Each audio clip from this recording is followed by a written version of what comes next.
নমস্কার, আপনারা দেখছেন নিউজ ইন্ডিয়া। আপনাদের সঙ্গে রয়েছি আমি স্নেহা। চোখ রাখবো এই মুহূর্তের বিশেষ বিশেষ খবরে।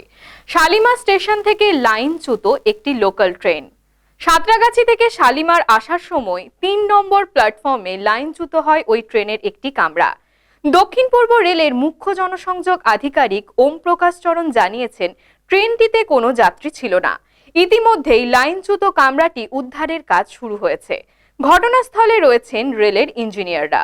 কিভাবে এই ঘটনা ঘটলো তা খতিয়ে দেখা হচ্ছে। ৩ নম্বর প্ল্যাটফর্মে ট্রেন পরিষেবা এখন বন্ধ রয়েছে।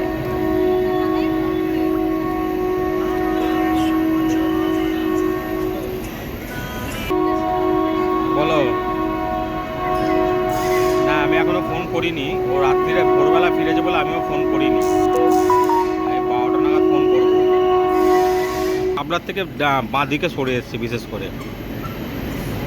হুম হুম হুম 1 মিনিট।